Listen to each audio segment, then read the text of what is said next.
Good morning to all of you. That's a 10th class learning video. हम लोग chapter 3 complete कर चुके हैं। हमने कल 4 क्वेश्चन वर्ड प्रॉब्लम के किए थे, ठीक है। आज भी हमने वर्ड प्रॉब्लम सेलेक्ट करी है, फिर से 4, और चारों क्वेश्चन बोर्ड में आए हुए हैं। इसमें से 3 क्वेश्चन तो आपकी एनसीईआरटी से रिलेटेड है। देखिए ये क्वेश्चन भी है, कल मैंने ऐसा क्वेश्चन किया था, आज एक और कर रहा हूँ। पहले भी एक क्वेश्चन कर चुका हूँ, एक जैसे 3 क्वेश्चन हो गए। ये क्वेश्चन भी आपके एनसीईआरटी में 3.5 एक्सरसाइज में, ये 3.6 में एग्जाम्पल है। एक ही नया क्वेश्चन है जो आपकी बुक में नहीं है लेकिन पेपर में आया हुआ है, ठीक है। तो आज हम ये चारों क्वेश्चन कंप्लीट करेंगे। सबसे पहला क्वेश्चन है बड़ा important. 2 places A and B are 120 kilometre apart on state highway. A car starts from A and another from B at the same time. If they move in same direction, they meet in 6 hours. If they move in opposite direction, they meet in 1 hour 12 hours. हमने आपको जब ये पहले question करवाया था, आपके 3.5 exercise में है, तो ये हमने आपको डायग्राम के बना के कराया था, ठीक है। आज आपका उस क्वेश्चन का रिवीजन हो जाएगा। कोई भी कमी अगर उस क्वेश्चन में रह गई होगी तो इसमें कंप्लीट हो जाएगी, राइट। चलिए, यानी कि जितने भी वर्ड प्रॉब्लम अच्छी आपकी बुक में है उसे हम 2 बार कर रहे हैं। एक बार बुक का क्वेश्चन और एक बार उसके जैसा एक्स्ट्रा क्वेश्चन, ठीक है। वीडियो को पूरा देखिए, अच्छे से कंप्लीट करिए, बैठ के तसल्ली से मन बनाइए कि हाँ हमें करना है, तो अच्छा समझ में आएगा, और नहीं तो फिर टाइम पास हो जाएगा। चलिए क्वेश्चन नंबर 1, और ये देखिए ये 2 पॉइंट्स हैं जिनका नाम है ए और बी। ये एक दूसरे से 120 किलोमीटर दूर है, 120 किलोमीटर लिखा हुआ है, ठीक। तो मैं सबसे पहले लिखूंगा let speed of first car. A और बी प्लेसेस के नाम है, कारों के नाम नहीं है। x kilometre per hour. Speed of second car y kilometre per hour. अब ये देखिए दोनों, पहली कार ए से चली और दूसरी कार बी से चली, और एक दूसरे को उन्होंने सी पॉइंट पर पकड़ लिया। एक दूसरे को सी पॉइंट पर मिले, कितने घंटे बाद मिले? 6 घंटे बाद। देखिए दोनों की दोनों कारें एक ही डायरेक्शन में चल रही हैं और एक दूसरे को मिल जाती हैं, तो इसका मतलब दोनों में से किसी एक की स्पीड ज्यादा है। जो 120 किलोमीटर पीछे से आ रही है उसने अपने से 120 किलोमीटर आगे की कार को 6 घंटे बाद सी पॉइंट पर मीट कर लिया। तो इसका मतलब जो पहली कार है जो ए से चली है उसकी स्पीड ज्यादा है। साफ दिखाई दे रहा है इस केस में। तो सबसे पहले मैं क्या लिखूंगा? Case first. हेडिंग लिखूंगा इन सेम डायरेक्शन, ठीक है। और क्या लिखूंगा? इन 6 आवर्स। अब मुझे ये भी पता है कि कार कितनी देर तक चली, 6 घंटे तक चली, और ये भी पता है कि दोनों कारों की स्पीड कितनी है। तो अगर स्पीड और टाइम पता है तो मैं दोनों का डिस्टेंस निकालूंगा। देखिए डायग्राम बता रहा है कि पहली कार ए से सी तक चली। देखो ए से सी तक, तो क्या लिखूं? Distance covered by first car. Formula होता है स्पीड इनटू टाइम। बताइए ध्यान से, स्पीड कितनी है? x। कितने घंटे लगे? 6, तो ये 6x आ गया। फिर से डिस्टेंस कवर्ड बाय कौन सी car? Second car. Formula speed into time, कितना आ गया? 6y आ गया। अच्छा, पहली कार कितना डिस्टेंस चली? यहां मैं ब्रैकेट में लिखना भूल गया, AC, और यहां कितना चली? BC। ये देखो, ये फिगर में से लिखना पड़ेगा तभी आपको अच्छे से समझ में आएगा, रट्टा नहीं पड़ेगा। पहली कार A से C तक चली, दूसरी कार B से C तक चली। अब बताइए, देयरफॉर अगर मैं AC और BC को माइनस कर दूं तो क्या आएगा? AB आएगा। ये देखिए आपको अब AC भी पता चल गया, BC भी पता चल गया, और AB कितना है? 120। जरा वैल्यू पुट करते हैं। पहली कार A से C तक चली 6x, दूसरी चली 6y, और दोनों के बीच में अब ये जो डिस्टेंस है AB 120, ठीक है। देख लो डायग्राम में, AC में से अगर BC माइनस कर दो तो AB बचेगा। अब बताइए 6 कॉमन ले लिया, x माइनस वाई इक्वल 120, 6 को डिवाइड में ले गए, ठीक है। तो कितना आ गया? 6 2 12। इक्वेशन नंबर 1 तैयार हो गई। कितनी छोटी सी इक्वेशन तैयार हो गई, देखिए, ठीक। अब सेकंड केस पढ़िए। अब क्या लिखा है? If they move in opposite direction, opposite, तो they meet in 1 hour 12 minutes. अब देखिए ये अपोजिट डायरेक्शन में चलती है, अपोजिट तो ये भी चल सकती है, एक लेफ्ट में चली जाए एक राइट में, तो फिर मीट कहां करेंगे? अपोजिट का मतलब हुआ कि एक दूसरे की तरफ चलती है। अब देखिए इसी केस में पहली कार ए से चली और दूसरी कार बी से चली, और सपोज करो एक दूसरे को डी पॉइंट पर मिल गई, डी पॉइंट पर, ठीक। तो क्या लिखूं, case second, in opposite direction in 1 hour और कितने मिनट, 12 मिनट्स। अब बच्चे ये टाइम देख के घबरा जाते हैं, 1 आवर 12 मिनट को क्या लिखेंगे, हमने आपको पहले भी बताया था, अब फिर दोबारा आज बताएंगे। देखिए सबसे पहले भाई distance covered by first car. अभी ये तो पता लगा है कि पहली कार ए से डी तक चली तो कितना चली, तो ब्रैकेट में क्या लिखूं, एडी। फॉर्मूला भाई स्पीड इनटू टाइम। अब बताओ स्पीड कितनी, x, और कितना टाइम लगा, 1 घंटा 12 मिनट, ऐसे लिखते हैं 1 होल 12/60 ऐसे। ये देखिए 1 घंटा 12 मिनट, 1 आवर, और 12 मिनट को क्या लिखेंगे, मिनट को ओवर में चेंज कर दिया 12/60, तो ये कट गया, 12 बन गया 12 5 जा, और ये हो गया x मल्टीप्लाई 12 बन जा 12 5 जा 5 बन जा 5 प्लस 1 6/5, तो कितना आ गया 6x/5, ठीक है। अब क्या लिखूं, डिस्टेंस कवर्ड बाय कौन सी car, second car, y into 6/5 कितना आ गया 6y/5। अब जरा सोचकर बताइए, अब ए बी निकालने के लिए क्या करना पड़ेगा, ए से डी तक के डिस्टेंस और बी से डी तक के डिस्टेंस को प्लस करना पड़ेगा, तो क्या लिखूं, so A D plus B D equal A B, यानी कि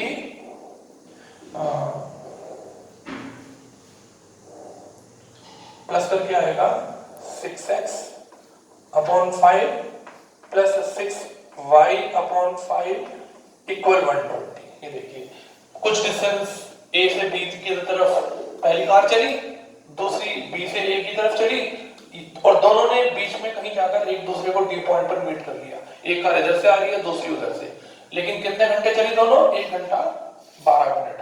तो फिर से हमने दोनों का डिस्टेंस निकाल लिया, और अब की बार दोनों को मिलाकर 120 चले, वो दोनों को मिलाकर चले तो प्लस करके आ गया, ठीक है। अब मैं इसमें 6x/5 अगर कॉमन ले लो तो, या इसका एलसीएम ले लें, तो ये हो गया, यहां कर देता हूं 6x प्लस 6y, यहां पर कर देता हूं मैं क्वेश्चन को, 6x प्लस 6y इक्वल, ये हो गया 600, 6 कॉमन ले लो, x plus y equal 100, 6 divide में आ जाएगा। देखो कितनी छोटी छोटी दो इक्वेशन बन गई। अब तो वैसे भी आंसर आ रहा है, देखो y से y कट गया, 2x इक्वल्स 120, x का आंसर 60 आ गया, देखो ये रहा। इसे दूसरी इक्वेशन में पुट करोगे तो y का आंसर 40 आएगा। तो डायग्राम के थ्रू क्वेश्चन को समझेंगे तो अच्छा समझ में आएगा, नहीं तो दिक्कत हो जाएगी। बताइए आया समझ में? बात को सुनने के लिए, अच्छे से समझने के लिए दोबारा से वीडियो को देखिए, कोई क्वेश्चन आपको समझ में ना आए तो देखिए। पहली कार ए से सी तक चली, दूसरी बी से सी तक चली, ठीक है, दोनों का डिस्टेंस निकाल लिया कितना कितना चले, और ए बी लाने के लिए ए सी में से बी सी को माइनस कर दिया। सेकंड केस में दोनों एक दूसरे की तरफ चली अपोजिट, तो मिलाकर चली ए डी और बी डी, दोनों को प्लस कर दिया, और कितना टाइम चली, तो डिस्टेंस निकालने के लिए स्पीड को टाइम से मल्टीप्लाई कर दिया, तो डिस्टेंस आ गया। दो इक्वेशन सॉल्व कर लिए, आंसर आ गया। इसे नोट करिए, इसकी जैसा जो क्वेश्चन 3.5 में उसको भी पक्का करिए, दोनों का बढ़िया समझ में आएंगे, एग्जाम में खूब क्वेश्चन आएगा। चलिए कल भी हमने ऐसा क्वेश्चन किया था, आज फिर करते हैं। The sum of a 2-digit number and the number formed by interchanging the digits is 110। जब भी कभी 2 डिजिट वाला क्वेश्चन आए तो सबसे पहले तो आपको वही सब लेट करना है। देखिए ये दोनों इक्वेशन सॉल्व कर लेना, आंसर आ जाएगा, बड़ा सिंपल सा है। तो क्या लिखूं, let the digit at ones place, बताओ x, and the digit at tenth place, बताओ कितना y।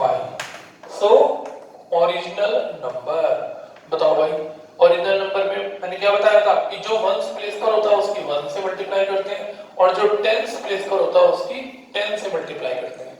तो बताइए क्या नंबर बन गया, 10y प्लस x, ठीक है। सबसे पहला काम जब भी एक ऐसा क्वेश्चन आए, ये काम तो करना ही करना है, ओरिजिनल नंबर तो बनाना ही बनाना है।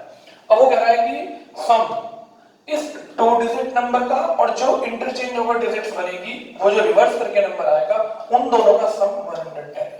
तो कौन सा हुआ, एक तो ये ओरिजिनल नंबर और एक जो इसको रिवर्स करके आएगा। रिवर्स कैसे हो जाएगा, y की जगह तो x आ जाएगा, x की जगह y, और इन दोनों का सम क्वेश्चन में कितना हो जाएगा 110। समझ नहीं किया, इंटरचेंज कर दिया। एक नंबर है 24, आप इसको रिवर्स कर रहे हैं 42। ठीक, तो देखिए जो भी नंबर टेंस प्लेस पर आएगा उसकी 10 से मल्टीप्लाई हो जाएगी। y की जगह x हो गया, x की जगह y हो गया, इंटरचेंज हो गया। प्लस करते हैं 11x plus 11y equal 110। 11 common ले लो, वो 11 डिवाइड में चला जाएगा।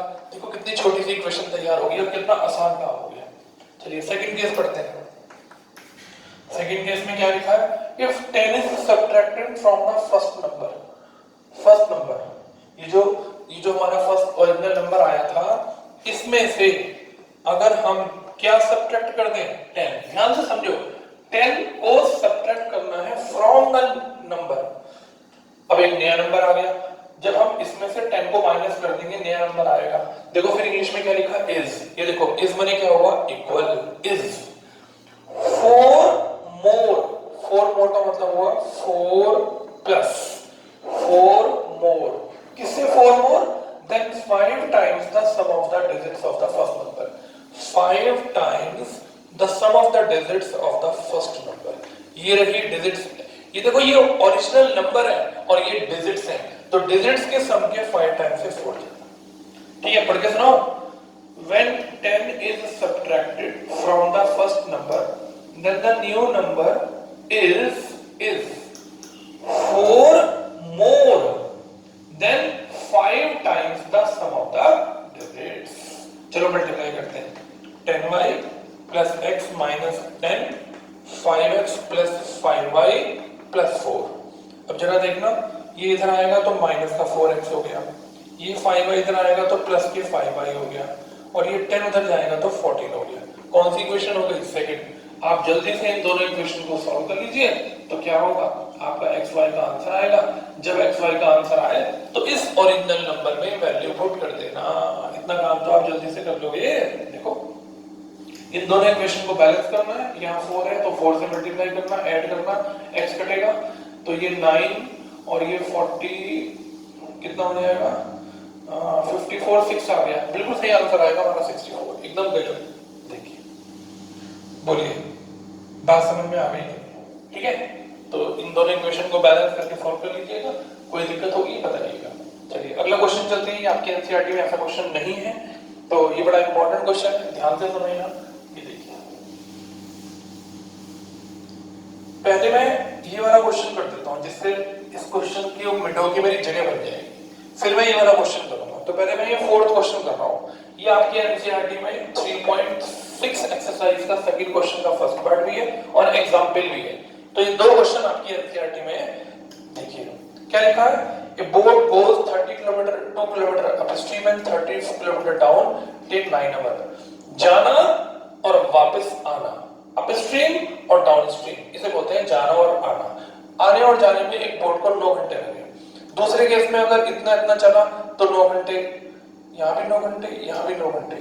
चेक कर लेते हैं क्वेश्चन को, दोनों जगह 9 आवर्स लिखा हुआ है।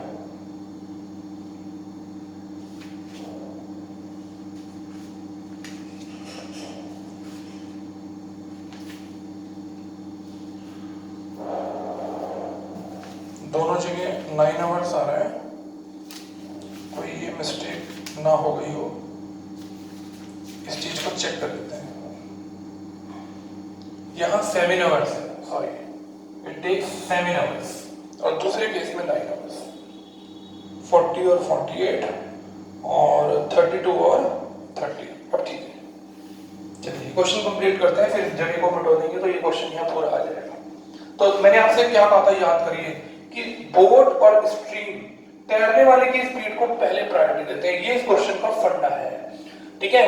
तो जो तैर रहा है, जैसे साइकिल सवार चल रहा है, हवा उसके आगे पीछे अपोजिट डायरेक्शन में चल रही है, सेम में चल रही है, या पानी में एक कोई तैर रहा है, तो पहले तैरने वाले को, बोट को, साइकिल सवार को, इनको स्पीड को पहले फर्स्ट लेट करना है। तो क्या लिखेंगे, late speed of boat in still water x kilometre per hour, and speed of stream क्या लिखूं, y किलोमीटर पर। अब एक लाइन छोड़कर therefore speed of boat in upstream, दोनों को माइनस करेंगे, और speed of boat in downstream दोनों को क्या करेंगे, प्लस करेंगे। ये बात ध्यान रखिएगा, तैरने वाले की स्पीड और पानी की स्पीड, जब भी कभी आपको ऐसा क्वेश्चन दे रखा हो तो डाउन के केस में प्लस करना है और अप के केस में क्या करना है, माइनस। ये सिर्फ फंडा है पूरा क्वेश्चन। जब भी कभी आपके पास ऐसा क्वेश्चन आए तो सबसे पहला काम ये करना है, तैरने वाले की स्पीड पहले, फिर स्ट्रीम की स्पीड, और फिर दोनों को अप स्ट्रीम में माइनस और डाउन स्ट्रीम में प्लस। ये क्या ध्यान रखना है कि जो बोट तैर रही है, बोट चल रही है, उसकी स्पीड में ही माइनस करना है और उसकी स्पीड में ही प्लस करना है। ठीक है, अब मुझे दोनों की स्पीड पता है और दोनों का डिस्टेंस पता है, तो मैं केस फर्स्ट में क्या लिखूंगा, एग्जांपल है आपके एनसीईआरटी में 19 नंबर है, शायद देख लीजिएगा। क्या लिखे, time taken by boat in upstream. बताओ भाई, सोच के, टाइम का क्या फॉर्मूला होता है, डिस्टेंस अपॉन स्पीड। ठीक है, बताओ कितना डिस्टेंस चली अपस्ट्रीम में, 32 किलोमीटर, और अपस्ट्रीम में स्पीड कितनी है, x माइनस वाई। फिर से time taken by boat in downstream.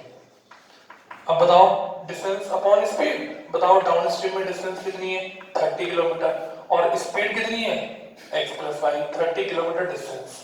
ठीक, सो ये टाइम जाने का और ये टाइम वापस आने का, अप स्ट्रीम और डाउन स्ट्रीम को मिलाकर बताइए कुल कितने घंटे लगे, 7 घंटे। स्टेशन पे चले जाओ, वहां लिखा होगा जाने वाली गाड़ियां, आने वाली गाड़ियां, उनको लिखा होगा up stream down stream, up down up down. तो जब भी आप रिजर्वेशन कराएंगे तो आपसे पूछेगा कि जाना है या आना है। ठीक है, तो वो अप और डाउन लिखा हुआ आता है। अब गाड़ियों के ऊपर, हर डब्बे के ऊपर भी नंबर भी लिखा रहता है गाड़ी का। चलिए, तो ये पहली इक्वेशन हो गई, कुछ पहचान नजर आ रही होगी, आपने ऐसा क्वेश्चन किया हुआ है। अच्छा, दूसरा केस अब मैं ऐसे लिख के नहीं कर रहा, तो अब आप ये लिख के करिएगा, time taken by boat second case में इन अपस्ट्रीम, देखो कितना, 40 किलोमीटर, तो क्या आंसर आएगा, 40 अपॉन x माइनस वाई, और क्या आएगा 48 अपॉन x प्लस वाई, और कुल मिलाकर कितने घंटे लगे, 9 घंटे लगे। अब आपको ये दो इक्वेशन सॉल्व करनी बहुत अच्छे से आती है। 3.6 का फर्स्ट क्वेश्चन में 8 पार्ट हमने किए, 1 अपॉन x माइनस वाई को a और 1 अपॉन x प्लस वाई को b, फिर a और b के आंसर आएंगे, फिर उन दोनों को सॉल्व करेंगे तो आंसर आएगा।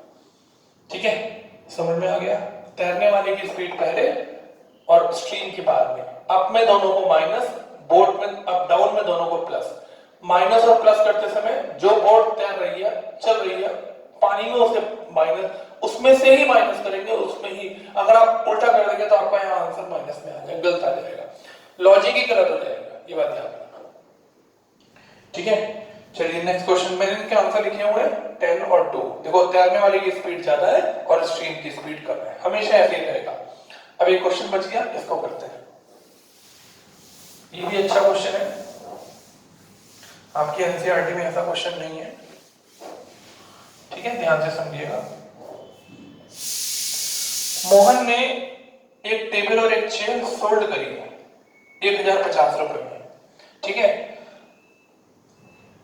thereby making a 10% टेबल पे बेनिफिट हुआ और 25% चेयर पे बेनिफिट हुआ। अगर प्रॉफिट टेबल पे 25% हो और चेयर पर 10% हो तो उसको 1065 रुपीज मिले। कह रहे दोनों की कॉस्ट प्राइस बताओ, कौन दोनों, टेबल और चेयर। तो ध्यान से पहले क्वेश्चन को आराम से समझते हैं। ऐसे लिखेंगे, लेट कॉस्ट प्राइस ऑफ, सबसे पहले नाम आ रहा है table, rupees x, cost price of chair क्या लिखेंगे, रुपीज y। ठीक है, केस फर्स्ट। देखिए सर, एसपी का फॉर्मूला होता है CP multiply 100 plus gain percent upon 100। आपने 8th क्लास में पढ़ा था, अगर आपको याद हो एसपीसीबी के फॉर्मूले। एसपी का फॉर्मूला होता है CP multiply 100 plus gain percent upon 100। अगर यहाँ गेन परसेंट की जगह लॉस परसेंट होगा तो यहाँ माइनस का साइन आ जाएगा। ठीक, अब मैं लिखूंगा एसपी ऑफ टेबल। टेबल कितने की बिकी, ये देखिए, टेबल का सीपी मल्टीप्लाई 100 प्लस, बताओ भाई टेबल पे कितना गेन हुआ, 10% का। ये देखो, टेबल पे गेन हुआ 10% का, और अपॉन 100, तो ये हो गया 100 10x अपॉन 100। ठीक है, क्या लिखूंगा मैं? SP of chair. फिर से वही फॉर्मूला, एक ही बात लिख दिया। अब बताइए टेबल की कॉस्ट प्राइस कितनी है चेयर की? y, तो y मल्टीप्लाई 100। देखो नुकसान हुआ या बेनिफिट हुआ?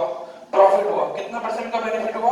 25% का। तो 100 प्लस 25 अपॉन 100 कितना हो गया? 125x upon 100। ठीक, तो क्या हो गया बताइए?